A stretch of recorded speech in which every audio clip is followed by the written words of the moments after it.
The South African Department of Science and Innovation, in collaboration with the Irish Embassy, is inviting local technopreneurs to enter the Irish Tech Challenge South Africa 2023. This initiative aims to boost technology exchange between South Africa and Ireland by connecting South African entrepreneurs with Irish tech experts. Now, to tell us more, we're joined in studio by Tshimologong, Head of Enterprise Development, Edwell Gumbo, as well as Trade Counsellor, Paul Deane. Gentlemen, good morning. Welcome to Morning Live. Nice to be here. Edwell, let me start with you. Speak to us about this initiative. What is it? How did it all start? Okay, thank you. This initiative is looking for tech entrepreneurs from South Africa. We're looking at 51%, at least 51% South African owned. And these are tech entrepreneurs that are focusing on certain sectors that are solving the United Nations Sustainable Development Goals. Specifically, we're looking at it being inclusive. So while we're accepting everyone, we're looking at attracting women-owned and youth-owned businesses, focusing on the clean tech, the green tech, ed tech, biotech, and other tech sectors that are solving certain challenges in South Africa.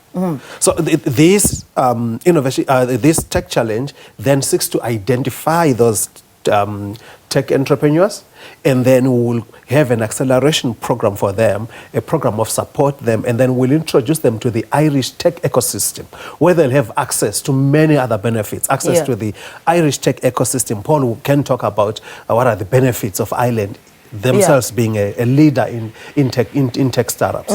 Let's bring Paul into this conversation. Speak to us about your involvement in this initiative and what role you play in the challenge. Thanks, Lebo. Well, Ireland and South Africa have a long history of friendship and links in many domains, even on the rugby field. And we, as Edwell had mentioned, in Ireland's case, we've developed from quite humble beginnings into a major global tech hub. Companies like Facebook, Google and Apple, all of their headquarters there. And also we've got now a very vibrant startup ecosystem. So essentially, when we in the Embassy of Ireland, saw this opportunity, we wanted to connect young South African tech entrepreneurs into that ecosystem, give them access to mentoring opportunities, networking with some of those global tech giants, and access to international markets through Ireland as a gateway, essentially.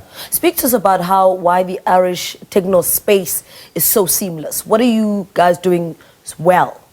Well, I think as I said, over many years we've been able to attract some of those large multinational giants into Ireland and create a lot of employment. And what we sought to do over many years is develop a homegrown startup ecosystem. So we've now got 7 Irish homegrown tech unicorns, or companies worth over $1 billion. And there's a kind of an enabling ecosystem that includes industry hubs like Dogpatch Labs, who are partnering with Tshimologong, implementing this program for us, our state agencies like Enterprise Ireland, who invest directly in companies. And so there's a kind of a wraparound sort of service or community in the tech space, and that's something we really want to connect South African entrepreneurs, South African businesses into that space to help them grow and create jobs here in South Africa. And we're delighted to be partnering with the Department of Science and Innovation to make that happen, to make this program a reality. You spoke a little bit about the kind of skills that you might be offering. Unpack that for us. For somebody who's listening and want to be part of this challenge, what kind of skills are on offer if they do enter? So we're looking for tech startups that at least are post-revenue. We will consider some tech startups that are pre-revenue, provided they've got IP. So in terms of the skills themselves, it's different tech sectors that they are focusing on. I've already mentioned, like your water, sanitation and hygiene tech startups in the biotech, startup in the ed tech, startups that's education technology, startups in the medical technology, startups in other sectors that are solving certain challenges in South Africa. So how we actually curate this program is to take them on an acceleration program. So the acceleration program includes having a designed curriculum that seeks to actually support them as they develop their product market fit. And how Ireland comes in, it's access to Irish tech ecosystem, which is knowledge sharing. So there will be knowledge sharing between South African tech startups and the Irish tech startups. the growth of startups, there's always another party that is important, another stakeholder, those are investors. So also look at bringing in investors, both South African investors and investors in Ireland, to say, these are the startups with solutions that are ready to scale, not just within South Africa, but using Ireland as a gateway to the EU market and the broader global market. I want to speak about that EU market. What does it look like? What is the status quo at the moment?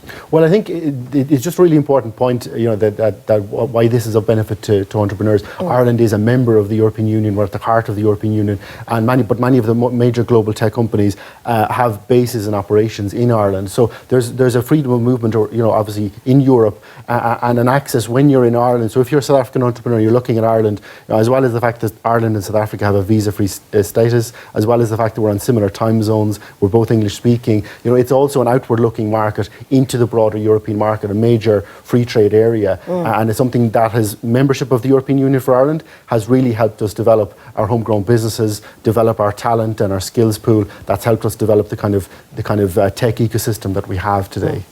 Let me just make sure. Have people started already entering the challenge? What is the situation at the moment? Do people still enter? How does it work? Yeah, so we're looking for applications. Right. We've gone live. We're receiving the applications. Okay. So the call opened on the 31st of August. The applications window is open till the 29th of September. Oh, I get it. Okay. So they still have around 2 weeks. Tech startups who may be interested in applying.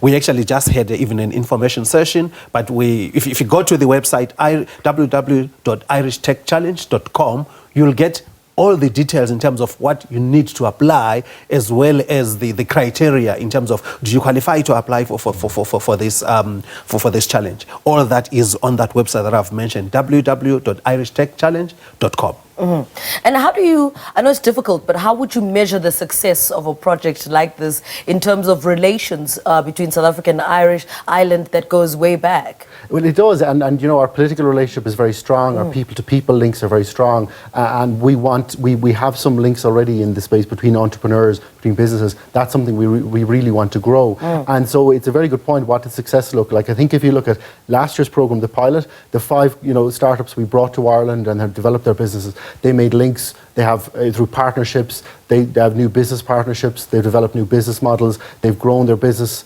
through the kind of sharing of expertise and knowledge, some soft skills and some very concrete, agreements and partnerships that they've developed in Ireland, and they've taken forward, and they've kind of maintained those links. And so that's something that I think we want to see. We want to see companies who come to Ireland, develop links, get access to mentoring, find business partnerships, as Edwell said, some funding opportunities, and bring that back and grow jobs and employment and skills here in South Africa. And what lessons came with that pilot, that you are bringing into this year's challenge? Yeah, the lessons that came is as I've mentioned, there is the knowledge exchange. And it's not even unidirectional. There is something that the South African startups will learn from the Irish tech ecosystem. And even the Irish tech ecosystem can also draw some lessons from the South African startups to say, what works here? How can there be a collaborative approach to solving the United Nations Sustainable Development Goals, solving world's challenges in terms of maybe inclusive growth, economic growth, supporting women-driven, women-led tech startups, youth-led tech startups. How can we have that collaborative approach and giving access to say what works in South Africa, what works in Ireland, and what can we learn from both two economies and put it together to enable the tech startups to scale. Because one big thing about startups or entrepreneurship is about getting access to the market and scaling your business. Yes. So that's why this program seeks to do that, to provide opportunities for the startups to be able to scale. That's what I'm saying, looking at local economy, looking at the continental economy, looking at the global economy. Paul has mentioned that they have already 7 unicorns in Ireland. Looking at, if we can get maybe just 1 unicorn even within the South African tech ecosystem, that would be amazing. I don't have to talk about the other benefits like job creation, contribution to GDP in the country that we need right now. All right. Just before I let you go, what happens once the applications close and then the process from then on? Yeah, allow me to say we didn't talk about the benefits to the entrepreneurs, unless in case they are listening. So there are great benefits. Firstly, there is a curated visit to Ireland to the 5 tech startups that will be selected, and each of those 5 will actually be given seed funding, equity-free, of 10,000 euros.